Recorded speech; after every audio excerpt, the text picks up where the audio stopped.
Today we're ranking every team in Major League Baseball based on how fun they are. I think we're going to call this like the Fun Team Index or something along the lines. Let us know in the comment section. If you come up with a better name, we'll give you a shout out. Make sure you subscribe to the channel so you don't miss out on any of the baseball content coming out on the Windup on the video side. If you want to listen to us, Apple Podcasts, Spotify, wherever you find your podcasts, you can find us over there. Just search up the Windup, give us a 5-star review, drop us a rating, and download so you get all those episodes in case you want to listen to them in your car, on your commute, whatever it is. Big shout out to all our members who get access to the videos early. James, we've got our tiers here. We've got the must-watch tier, which has replaced essentially the S. MLB TV Darlings. These are teams that you want to watch when you have MLB TV. You get a subscription, you watch these teams. Sneaky fun. I think that's pretty straightforward. Good, bad baseball. It's fun to watch. It might not be pretty, but it's fun. Only if it's already on. Basically, you walked into a room, the game was on, you're not turning it off, and then you guys know, of course, trademarked TMDS, Turbo, Mega, Dog Shit, Unwatchable. Unwatchable. There's some unwatchable teams in there that might be a little bit reactive by Mark and I, but it's also what we've seen so far and how we feel about a lot of these teams at the moment. The weather's really warming up outside. Spring is in the air. Such a great time of year to get your girlfriend, get your friends together, take your wife to a ball game, a concert, which is why I want to give the sponsor of today's video, SeatGeek, a huge shout out. With over 35 million downloads, SeatGeek is the #1 rated ticketing app. There are more than 70,000 events listed on SeatGeek, including concerts, sports, festivals, and so much more. The MLB season has started. The NBA and NHL playoffs are here, and with SeatGeek being MLB's official ticket marketplace, your tickets are fully guaranteed and instantly fulfilled in your account after purchase. I love using SeatGeek. I've been checking out Mets tickets on here. I was looking at Knicks playoff tickets just the other day. My wife and I went to go see Joy Crooks at Irving Center, and the best part about using SeatGeek is that SeatGeek has your back. Each ticket is rated on a scale of 1 to 10, so you know you're getting a good deal. So look for the green dots. Green means good, red means bad. And of course, I have a code for you guys. You can use WINDUP10 for 10% off your next tickets at SeatGeek. That's 10% off any tickets. Make sure you click on the link in the description to download the app and have the code automatically added to your account so you can use it later. Thank you, SeatGeek. That being said, let's start off with the Arizona Diamondbacks first, a team that we have talked about. I think there's almost a tier that's exactly made for them, which is the good, bad baseball. I think that's the exact tier for them because we talk about they have some of the most elite players in baseball on their team. Also, maybe some of the worst baseball players in Major League Baseball. Definitely. Something I did on my list was kind of give weight to teams that either had very good or very bad bullpens, because I think both of those are very fun to watch. I don't really like watching mid bullpens. I want to see the best or the worst. The Diamondbacks, that's why to me I would put them in sneaky fun, because there's that meme that always goes around the Diamondbacks where it's like every single game the Diamondbacks play is like the most insane thing you've ever watched in your life. Yeah, well, the thing that I want to do this year is that anytime the Diamondbacks are up like 4 or 5 in the 5th inning, just take a look at what's going on that scoreboard. Or the opposite. Or the opposite, and be like, they might just put up 5 runs. Like their series against the Orioles this past few days has been absolutely electric. Also, it's also been bad, but it's like that's why the good, bad baseball in there. But that's why, because Diamondbacks are a team where, like, if I'm sitting around like 10 o'clock, the late games are starting, like I'm throwing on the Diamondbacks just to get a little chaos going in my life. And just the fact that you're going to see like triples out of basically almost anybody on this roster because they can all run. They're all good athletes. They're going to hit for some power. They're going to give up a ton of runs. I'm happy to put the Snakes up. That's a big shout to our boys Dalton and Co. Not putting them in good, bad baseball. Yeah, because right now they're playing good enough baseball, I can't even call it bad baseball. That's fair, because there are some teams that are playing bad baseball, and we will get to them. Yeah. One of them is not the Atlanta Braves. To me, they probably go in the MLB TV Darlings. I don't think the Braves are must-watch. I don't necessarily know if they play that fun of baseball. They're playing really good baseball right now. They obviously have good players, have some of the most talented offensive players in baseball, especially Ronald Acuna Jr. I hate their broadcast, and I think that is part of it. I think their broadcast is a really, really hard watch unless you're a diehard Braves fan, which is why they're perfect for MLB TV. Second monitor, put it off on the side. Whoever the home team is or the opposing team, that's who you put on. Yeah, I had them in MLB TV Darlings as well, but in parentheses I put mute. Yes, yeah, this is a mute. They are homers of homers. And I had that for a few other teams as well. We'll explain why. But the Braves, it's too good of a lineup not to like watching them. It is. Yeah, and like their bullpen's pretty good too. And they have one of those lineups I think is very good at leaning on the opposing pitchers, bullpens, where it's like you could feel a Braves comeback happening. They had a huge comeback when they were down 5-0 or 4-0 the second inning against the Marlins on Tuesday, where they just leaned the whole game, got a little bit more, and then are good at fighting through their at bats and then popping the lid off when they're ready to. Yeah, they avalanche. It all builds up, and then comes right at you. And I do think that this is the perfect tier for them. Baltimore Orioles, James, your Orioles. Where are you going to lead me with them? So I love watching the Orioles because one, like I said, it's a very fun lineup. A lot of hitters I like to watch. Not the same caliber of lineup as the Braves, but also a lot of pitchers in that rotation I like. And they get a huge bump from me for their broadcast. The Orioles have an amazing broadcast. Kevin Brown's awesome. Jim Palmer is like the perfect foil for like young Kevin Brown. So good. Just to be like kind of moody sometimes and kind of mean, but also drop like the greatest baseball nugget you've ever heard in your life. They're an MLB TV darling for me too. Like I go out of my way to throw on an Orioles game when I got a spare screen. Yeah, I wasn't going to put them in must watch either because, again, it's still not, they're not at that level yet of like elite baseball watching, but the broadcast is great. When you're playing in Camden Yards, I like watching games in Camden Yards. Yeah. I think just from a broadcast perspective, the field looks great, and also like with the bricks behind home plate and everything looks clean, and the players are really good. Gunnar Henderson is must-watch TV right now. He has completely bounced back after what was a down season last year. Pete Alonso's starting to heat up for that team. Kinda. Taylor Ward's been on fire. You're seeing some good stuff here, and they do have some exciting young players too that you can keep an eye out for. So I'm cool with them in the darlings. Red Sox now.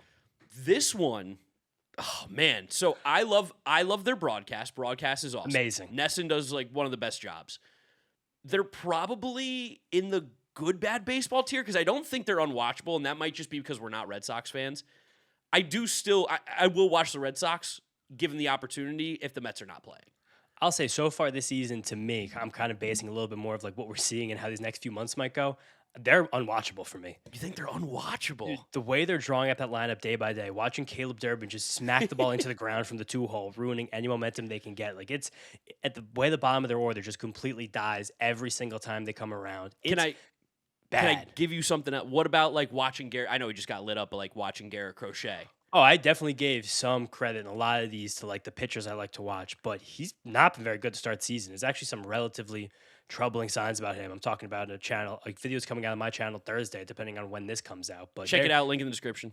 Yeah, to me, they have been unwatchable to start the season because there's a bad vibe, a stank around that team right now. Like some other teams we're going to talk about here, some that are close to us, but I have stayed away from Red Sox games intentionally so far. I mean, now that you do say it, of the teams this year that I've watched a lot of games of, they're towards the bottom. They're not that you're not looking out for them right now. You're not finding a way. I don't love watching a Sonny Gray start. I usually do like watching a Ranger Suarez start, but now I'm like deeply rooted against him for the rest of eternity. So that kind of changed my feeling on him. But they're not right now. The Red Sox are a drag. No, they are a bit of a drag. I can give you that one. Again, kind of recalibrating my brain is like I love Roman Anthony. I love a lot of the players on this team, but they're not playing well right now.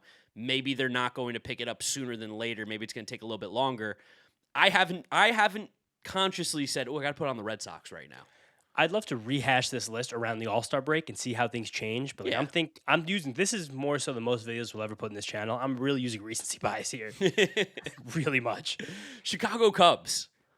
Similar vibe for me. I won't say they're unwatchable because they're not unwatchable, but right now, they're boring. Well, that was going to say, I think they're only if it's already on. Like the thing that the Cubs do better than anyone in baseball is they play at 2:00 on the Eastern time zone every single time. And usually it's only the only game on for many of the days. The Cubs play the most boring baseball, and Cubs fans hate us because we constantly say this about them. But I think you can understand from an outsider perspective, as a non-Cubs fan perspective, watching this team, there are 29 other teams I could choose from. Again, they're not unwatchable because they will play clean baseball. They do kind of all the little things. They have PCA, who's exciting. They have some players that I like. But I do tend to lean only if it's already on because they're not bad baseball, but they're definitely not sneaky fun. And I think that leaves them in the already on. 100%. It's just, I know like this could definitely change when guys like PCA get hot, when the team gets a little bit healthier. Justin Steele is one of my favorite pitching watches in the league, but right now they're just, Yeah, it's just they kind of are the team it's already on. You have no other choice usually. I do love our guy Lance Brosdowski. Whenever he gets on, Lance. whenever he sneaks onto that WGN set, I'm like, oh, he's going to say something interesting and Great actionable. broadcast. But they're kind of rough at the moment. Marquee now, not WGN anymore. Oh, I forgot Marquee. about that. Boog Shambi. I like Boog Shambi too. I think Boog is great. He saves it. Yeah. Chicago White Sox. Unwatchable. This is an unwatchable team. They're terrible. They strike out, I think, almost as much as anybody in the league. They play some of the worst defense in the league. They pitch the worst in the league. There's not really any redeeming qualities. I like seeing Munetaka Murakami highlights. I don't think I like watching every single at-bat that Munetaka Murakami makes, similarly to Colson Montgomery right now. And even on the pitching side, I love that they called up Noah Schultz. He looked decent in his first start. But like Didn't get good results, but he looked decent. The stuff is fine. it's like you maybe have 3 or 4 innings, and it's very much like if you don't have any action on it, you probably want to move on. And you're probably not going to get much of that anyway. No, definitely not. No. Cincinnati Reds. This was a tough one because I'm trying to be nicer to Cincinnati Reds. Like, that's a resolution I'm making with myself. Okay, all right. At the same time, they're kind of still only Vasora the on team. That's what I think. There's just not enough around Ellie De La Cruz and Stal Stewart at the moment, who are both becoming must-watch players, but they probably need to get some of the good, real legit starting pitchers back to really get back into like sneaky fun. Yeah, I got to see Hunter Green. You get Hunter Green going. Burns is sick. Yeah, Chase Burns is unbelievable. It's kind of the whole conversation we've had about this Reds team always. It's like what an extra $50 million to this roster would do. They would become an instant favorite to make the playoffs in the National League, and that would also make them a much more fun team to watch because I just can't watch Key Brian Stewart and Spencer Steer and TJ Friedel. Key Brian. Did I call him Key Brian Stewart? You did. That's crazy. How did I combine those two names? Key Brian Hayes, Spencer Steer, TJ Friedel, Will Benson. How many times are we going to watch this guy take at bats? Like I know what players you are. I'm not interested. No, that's kind of why they get, deserves to be kind of near the back of this. Cleveland Guardians.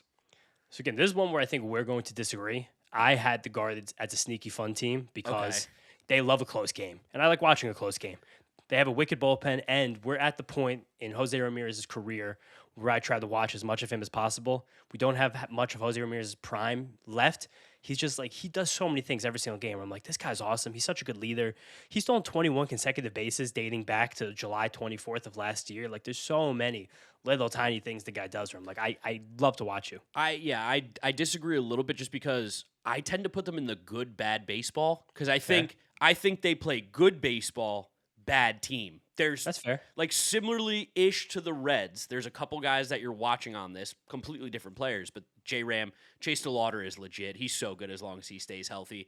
Even Steven Kwan to a degree, I don't particularly find him that much fun, but like they're going to pitch well. The bullpen's good. I do think they're probably more good bad baseball where like the Diamondbacks, every night you turn it on, you're like, this is going to be chaos. The Guardians are like, you want to watch 2 hours and 10 minutes of a 3-2 game? That's what you got here. But I think that's good bad baseball. All right, that's fair then. I'm not going to argue that much on the behalf of the Guardians. I just need to anchor it up a little bit. That's fair. You can have you like the Guardians a little more. You're a pitching guy. That's what I'm saying. Colorado Rockies. All right, now this is where I'm gonna get a little bit more aggressive. So far this year, they've been good bad baseball. Yeah, they've been great. They've been great bad baseball. I'm making sure because they're like, they're awful. The Rockies stink. Terrible. This team is horrendous, and yet they're still finding a way to win some games. And again, half of their games are in Coors. You just want to always watch whenever they play in Colorado. Something else fun that, again, I like when I'm looking for the teams to watch, or I'm trying to figure out what they want to do. Rockies have the highest swing rate in baseball. They said, fuck a walk. I'm going up there. I'm taking my hacks. I'm putting the ball in play. I'm going to see what happens with it. And I love that. Pitchers that pitch to contact, which in Coors, that combination is like, it's just going to be 100 runs a game. And we've kind of seen it. And beautiful to watch a game of Coors, gorgeous stadium. I like the broadcast they do for Colorado. Like it actually does a very nice job for a team that's been a bottom dweller for as long as they have been. Yeah, it's a real shame those fans can't get a little better baseball out there. But I do think they go in the good bad baseball. Good bad baseball for sure. Man, people, if you take a screenshot again of this and like you see ever a tier list where the Rockies are ahead of the Cubs and the Reds, I think people would have a heart attack. That's what we're doing on watchability here. That's it. Detroit Tigers. So this one for me, we'll see if you agree, but they are an MLB TV darling. That's where I was going. I wasn't going any higher than that. Tarek Skubal's much watch, obviously. Yes. No one else on the pitching staff is, unless you want to watch Jack Flaherty get his tits lit. I mean, Framber's always like goofy. Yeah, he's a fun watch. That's an MLB TV watch, but you're not like Framber Valdez is on That's the what I'm mound. saying. I got to tune in. And offensively, Kevin McGonigal's great. You're going to see Riley Green heat up. Spencer Torkelson, I think, is going to heat up too. They've got great players, but they're just still not in that must-watch tier just yet. No, definitely. I mean, yeah, it's hard to get to that must-watch tier. When we get to it, like I'm going to have some weird must-watches, but it's. I know you've told me one of them, and I'm like, I'm just not agreeing with that. we'll get there when we get there. Houston Astros. So hear me out on this one. Sneaky fun. Oh, I think for either sneaky fun or good bad baseball for sure, because the lineup is still hitting the shit out of the ball. Yeah, and it's fun to watch them get lit up on the pitching side every night. I think it's good. I think they're sneaky fun. Like similarly, they're kind of built in the same vibe as the Diamondbacks right now. Astros fans are going to hate hearing that. American League Diamondbacks right there, the Houston Astros. It's just like try and outscore the other team every night, which every team's trying to do that. But like that's their only choice. That's what they have to do. But the lineup is thumping right now, and I'd like to watch that. And this is talk about bad bullpens, bad rotations. They're getting lit up every single time they go out to the mound. Oh, yeah, they got no shot. Everybody out there in the bullpen is just getting absolutely eviscerated, and their pitching is getting eviscerated, too. It's not like their starting pitching's any better either. Brandon Braves walked over a third of the hitters he's faced this season. He's throwing more balls than strikes. What happens to him when he goes into the closer role? He completely crumbles. And all the weird stuff with Tatsuya Imai right now, that's a catastrophe. I mean, me and you saw it when the contract came out. We're like 100 innings clause. Like this was an interesting number that they drew in the line for someone that everybody thinks is going to be a frontline starter, except me and you. It felt like kind of, and I got Lance, but it was also it was a feeling of like I was questioning the fit baseball wise. I don't think anyone could have foreseen what's gone on with him off the field. Did you see the report from Chandler Rome that he's already on his third different interpreter? What? Yeah, it's bizarre. And also, he said that the arm fatigue is mostly because of his like feeling of the situation. What does that even mean? Why? I think he's like depressed. Is this like Kodai shit where like? Yeah, he said the travel's been tough. He said the mounds have been tough. He said he's struggling acclimating to American life, which it's definitely a difficult situation, but also it's like, and this is also the first NPB player the Astros have ever signed directly from Japan. So they really don't have. So they might not be supporting him either. Like it's an ugly situation at the moment. It sounds absolutely messy. Yamamoto's such a dog for not doing any of this shit.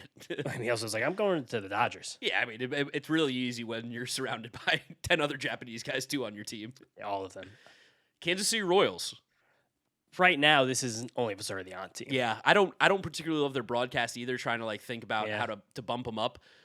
The Royals are struggling right now. They're actually still, I think, pitching pretty well. Shockingly, in that ballpark with all the changes that were made, they're pitching really well, and they're not hitting any better than they were.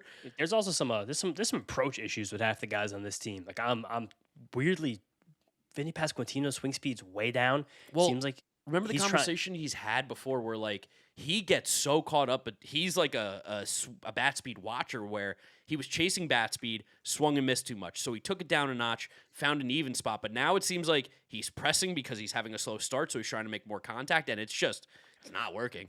He shortened up his swing. Now his average swing speed's under 70 miles per hour. Maybe it's just caffeine withdrawals. Also, like Caglione looks like he's pressing a lot. Yeah. He's elongated his swing, which kind of makes me think he's a little out of control. He's swinging and missing much more than he did last season. They're as a team, again, they're still treading water, and I still like this team to be fringy for the playoffs, but they're very strange vibe around their lineup at the moment. Super strange vibe. The Angels. Can I bad, raise you good bad baseball? Yeah. For sure. That's where I had them. Listen, when Mike Trout's on the field, they go into sneaky fun.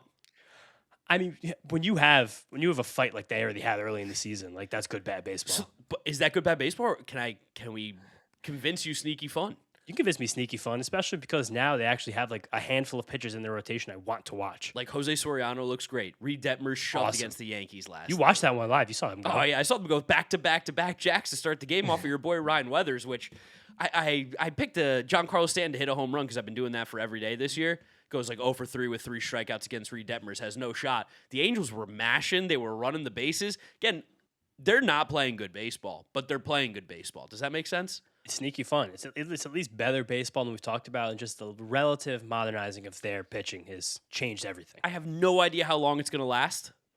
By the All-Star break, this could be a only if it's already on thing, but the fact that Mike Trout's back, healthy, hitting home runs every single time he comes to play. Jorge Soler taking war hacks, punching guys in the face. It's chaos. I love it. No, it's good. Sneaky fun.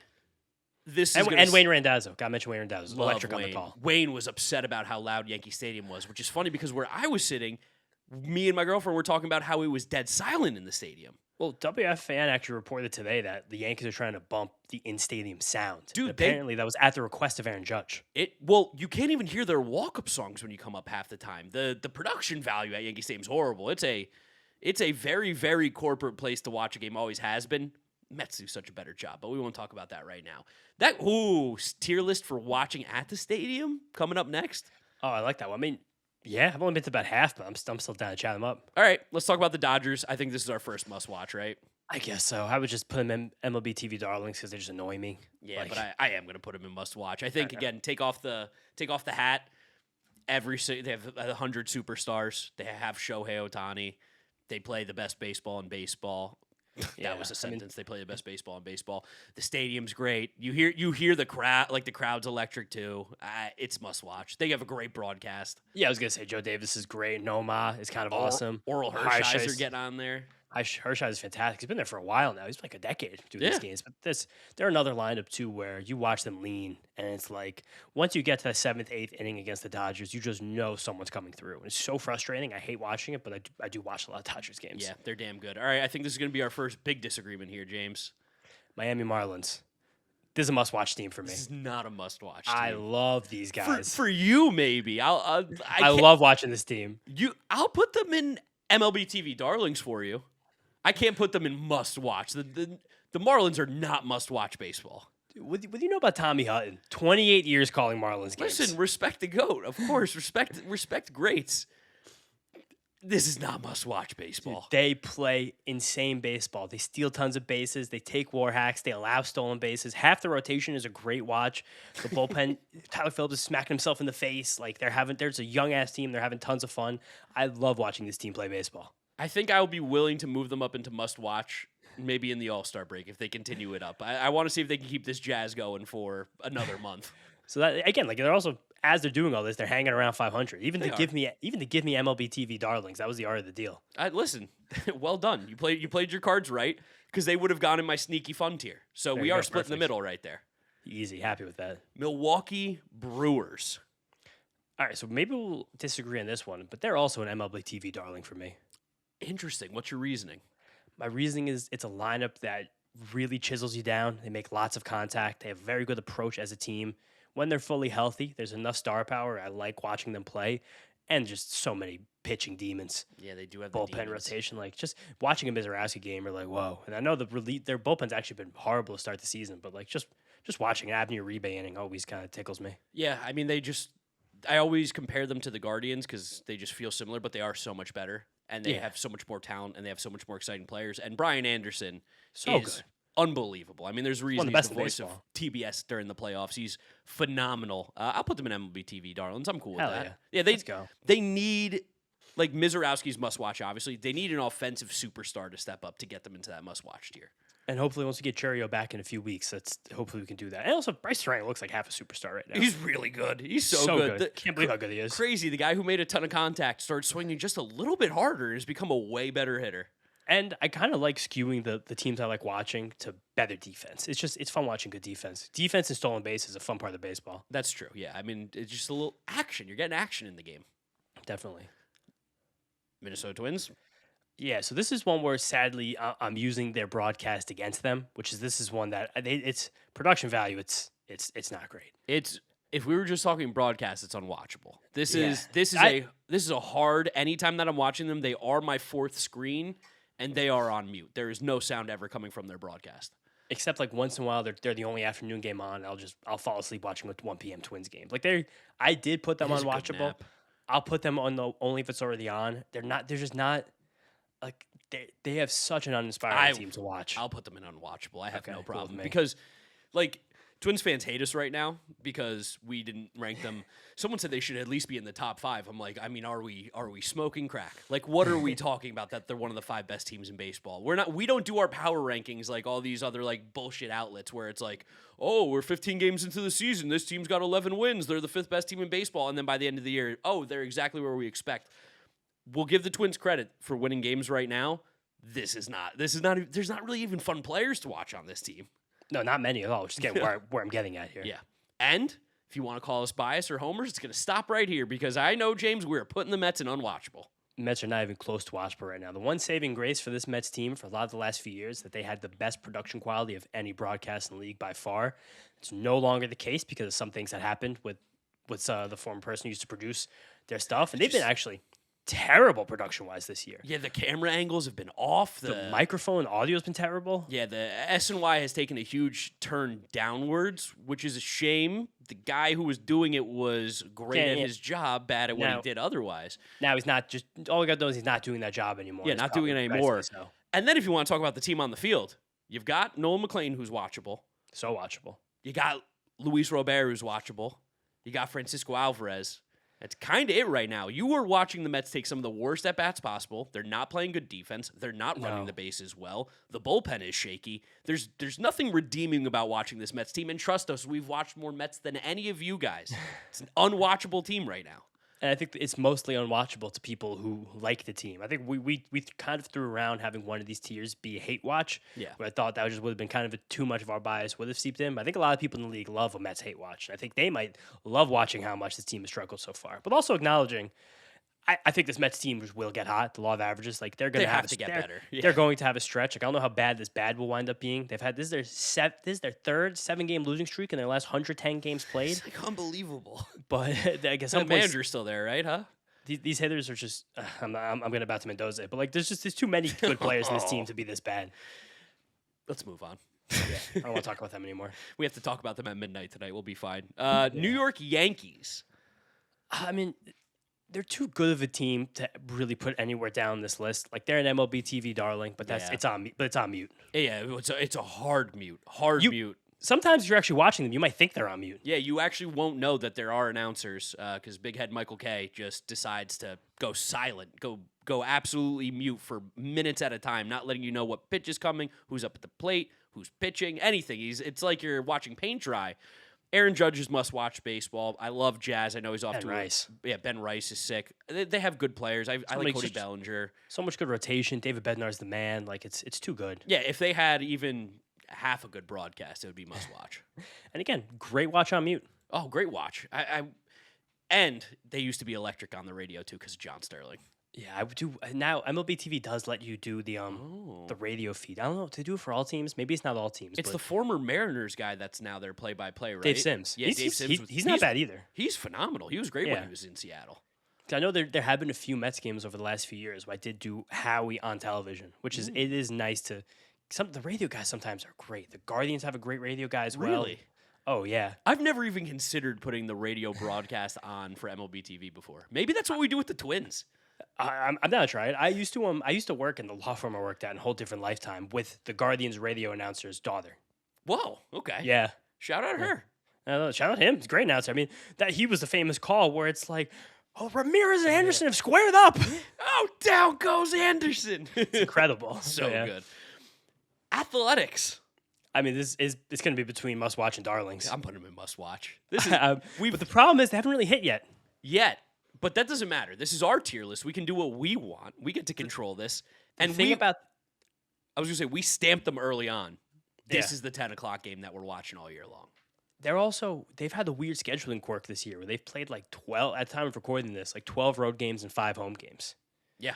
So we're getting a lot more games in Souther Park as the season goes on. We're going to get that nice, light, nighttime air. We're going to get balls into orbit from Soderstrom and Kurtz and all the fellas. And the teams that play against them, too, and go up against their horrible, horrible pitching. They are must-watch for all the weirdest reasons. Yeah. Electric offense, the worst pitching. And the broadcast. Oh, Dallas Braden's fantastic on it. Yeah. And the rest of it. It's when they go viral, you guys usually hear why. Yeah. Philadelphia Phillies. This is an MLB TV darling. That's what it feels like. I mean, they have, again, great broadcast, good team. Crockett McCarthy. Some of the best. You can turn off in the innings where it's not the top 3 guys hitting. Like, you can kind of just tune out. But then those top 3 guys come up, and it's like you're just locked into what's going on at the plate. The pitching's great. The bullpen's phenomenal. The Phillies fans are absolute animals. They're so loud. They make that place rock. You also will hear them boo, like, 2 weeks into the season if Bryce Harper doesn't hit a home run. They're chaos, but it's a good overall package to watch. Oh, such a good watch. Pittsburgh Pirates. All right, it was in my must-watch, actually. It's must-watch right now. And it's similar-ish to what we're talking about with the A's, but a little bit different. Now, obviously, you have Paul Skeens. You have one of the sneaky best pitching staffs in all of baseball right now in terms of rotation. They're electric, top to bottom. Every single one of them is great. Bullpen's chaos, which does help for the must-watch. The fielding is some of the worst fielding that you're ever going to see. Which is against some of what we said, yeah. Yeah, keeps teams in games, though, with their chaos bullpen. But the offense has been fantastic this year. O'Neal Cruz is swinging it. He's a freak. He doesn't look like he's in baseball right now. Yeah, he's unbelievable. Connor Griffin is incredible to watch, even though he's off to a slow start. He's starting to play a little bit better. He's sitting today. Sometimes you need a bump. Sometimes you need a rest. Brandon Lau's been locked in at the plate, absolutely crushing baseballs. This is a must-watch team. This is a fun team to watch, and the broadcast is everything that Awesome. modern baseball would hate, but man, the vibes are so sick. But the one thing is that the broadcast still believes that like Jake Mangum's a better player than O'Neal Cruz. Oh, yeah. There's some things around the edges these guys have to iron out a little bit, but there's something about Mangum that they like a lot more than O'Neal Cruz. I can't put my finger on it. No, they can't figure it out, but there's something about that Mangum. It just feels like he plays better baseball. He's a baseball rat, first guy in, last guy out, or O'Neal Cruz Hustles. is lazy. They keep saying that. I'm like, it's enraging how much they say it, but It's definitely not a little racist, but no, how could you say that? not me. That's just what some people say. All right, San Diego Padres. Another MLB TV darling. Ooh, I was going to put must watch. Okay, I mean, I'm down to go must watch, but especially big bump for the broadcast, big bump for the star power, big bump for the bullpen. That's why I put it there. Don Orsillo, probably the best in the game. Like I love Gary. Don Orsillo, I think, might trump him. He's unbelievable, and his calls are absolutely electric. It borders homerish, but I also don't care because It's very homerish. I mean, Gary does better with like the podcast element of the baseball announcing. yes, like all the in between. That's where Gary shines. In terms of like big moments, Don Orsillo's the man.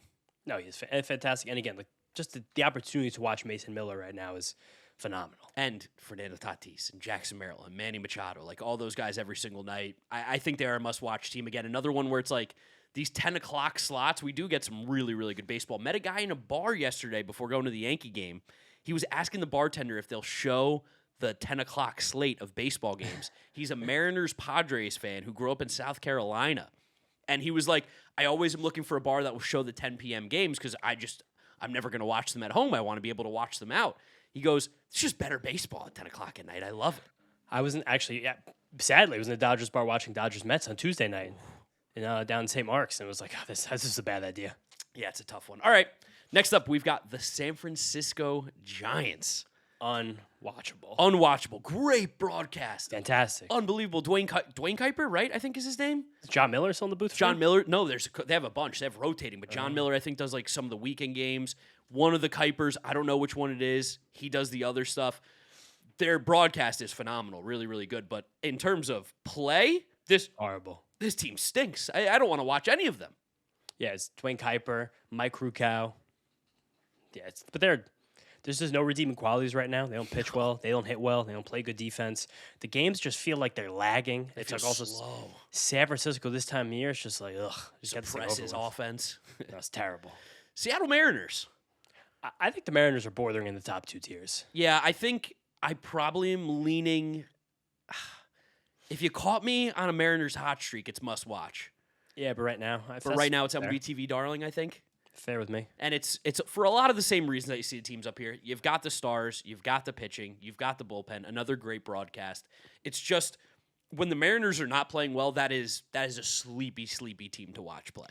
Similarly, because of the ballpark. But I love the fan pans at Mariners games. They get critiqued as being the most Reddit fan base in the league. The softest fan base in the league. And every time they pan around the fans, you can kind of see exactly what they mean. But it's, again, nothing against them. People Seattle, they've been dying for a winner. I think they have one, but need to let this team get hot. But love almost every single night you watch a fun pitcher. Yeah, and a great bullpen. The lineup's so much better too, even over the last couple of years, how much better it's gotten. They got to hit better, but like especially last August, this was must watch. Yes, and when Cal Raleigh's hot, it's pretty incredible to see.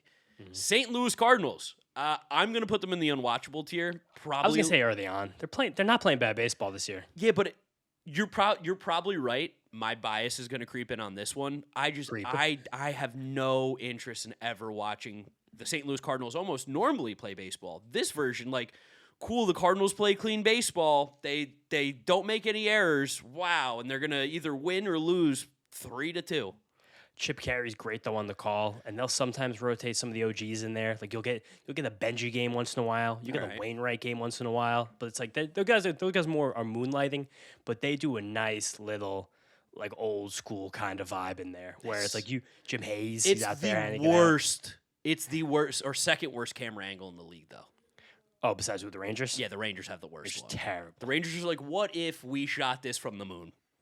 we'll get to them second. But Cardinals to me, it's totally fine right now, and the baseball's not bad, so it's hard for me to chastise. Okay, that's fine. Tampa Bay Rays. Rays are kind of fun. It's more of an always when it's on because the team's not very fun right now, but they're another sneaky, hilariously fun broadcast. They have a guy who's been doing it forever. Forever. What's his name? My dad. I'll get you right now. My dad brings him up all the time as like he's like he's great on the mic. I can't remember what his name is right now. He has a funny name too, I think. Is it Dwayne Stats? Dwayne Stats, yes. Yeah. Dwayne Stats is awesome. He's really, really good. But, like, yeah, the Rays, they do just play a boring brand of baseball as well. Yeah, right now they do. The starting pitching isn't of the caliber usually we've seen. Brian Pepiot's got a secret 60-day IL sentence. Yeah, I which hated saying that. Feels that. over. But like they're just, it's more about the team in the field not being fun right now. But there's a lot of, I won't like stay away from Rays games, but I also won't really seek them out at the moment. It's on MLB TV when you can do, like, the one big square and then the three on the side. The Rays They are get a a small classic one. three on the side. Yeah. Texas Rangers. We just talked about having the worst broadcast angle. The stadium is dead. It's lifeless. I've been there plenty of Gray. times. It has no character. It has no vibe. It is a nice stadium. I will say that. It is a very nice place. But, like, in terms of vibes, feel, nothing. The broadcast is awkward because of the worst camera angle ever. That stadium plays massive as well, so you just don't see a lot of offense typically. Only if it's already on for me, I think. Yeah, same boat. A lot of good pitchers I want to watch. I love watching Jacob deGrom. I love watching Nathan Eovaldi. I like watching Mackenzie Gore the first few months of the season. But a lineup that is too lifeless considering the talent they have right now, and that kind of pushes them down. If Jacob deGrom was not pitching on this team, they would be unwatchable for me. They'd be close to it. Yeah. Toronto Blue Jays. I miss Buck Martinez. I just want that to be known. I miss Buck Martinez. I love Buck Martinez. Sportsnet's a great broadcast, though, in general. Dan Schulman is peak. He's top of the top. The best movie ever made was moving away from ESPN Sunday Night Baseball and just ripping the Blue Jays all time.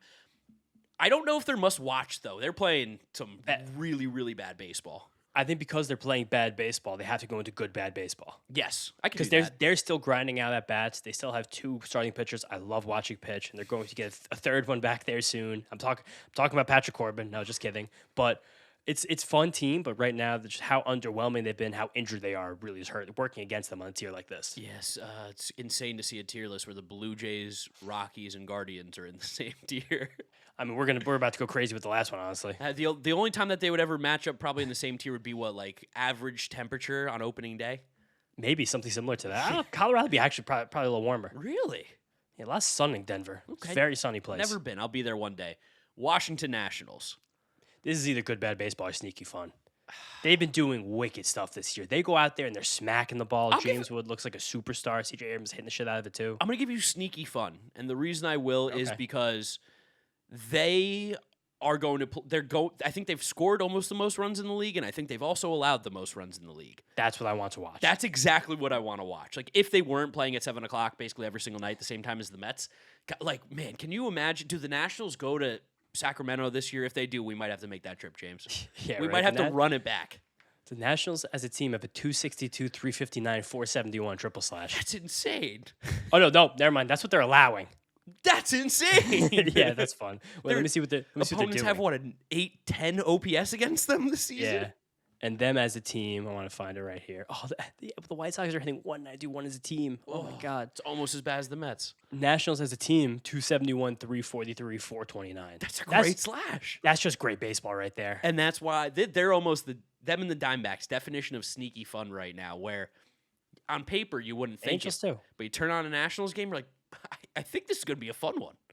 Yeah, wow. The Mets have the second lowest WOBA in baseball. Only the White Sox are worse, and they're worse than the Giants. And that's why the Mets go in the unwatchable tier. Sadly. Any last changes here? I'll be honest, I am feeling pretty good about this. This is great. And of course, how much we like watching baseball. There's so much more weight at the top, but this is a list I'm very proud of. I'm very proud of you. You guys can let us know down in the comment section which one you agree with, which one you disagree with. Don't forget to subscribe to the channel so you don't miss out on all the baseball content coming at you. Listen to us, Apple Podcasts, Spotify, wherever you get your podcasts. We do appreciate you. You can follow James on Twitter or social media at James Shiano. And I'm Draft Nick Mark. Thank you guys for watching. We'll catch you on the next one. Peace out.